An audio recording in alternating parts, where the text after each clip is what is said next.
হয়েছে, নাড়াও বিদ্যা সুন্দর করে। আমরা এই মাত্র একটা স্পা করছি, বেবিদের স্পা। একটু এদিকে বিদ্যা, সোজা মাথাটা সোজা করো ময়না। ইয়া, দেখেন হেয়ার স্পাটা, হেয়ারটা এত সুন্দর স্মুথ হয়ে আছে। বাচ্চাদের হয় কি এরকম, এখানে দেখা যায় যে চুলটা ধরা যায় না, হ্যাঁ, সো এরকম হবে না। বেবিদের হেয়ারটা যারাদের প্রচণ্ড পরিমাণে রাফ ডাল হয়ে আছে তারা কিন্তু আমাদের এই বেবি স্পাটা করতে পারেন, খুবই ভালো একটা রেজাল্ট দেয়। অ্যান্ড বেবি হেয়ার কাট থেকে শুরু করে বেবিদের সব কিছুই কিন্তু পেয়ে যাচ্ছেন আমাদের ফেমাসে। অ্যান্ড এই বেবিটার আমরা হেয়ার স্পা করছি, ওর প্রচণ্ড হেয়ারটা রাফ ছিল, এখানে ধরা যেত না, অনেক জটা হয়ে যায়। তো এর জন্য ও একটা হেয়ার স্পাটা করে নিছে, যেটাতে ওর হেয়ারটা অনেক বেশি স্মুথ অ্যান্ড শাইন থাকবে।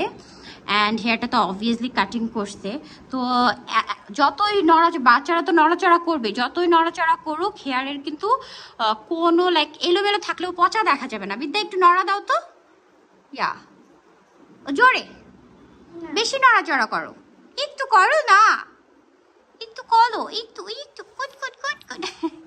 যাই হোক, এই যে দেখেন হেয়ারটা খুব সুন্দর, খুব সুন্দর দেখা যাবে অল টাইম।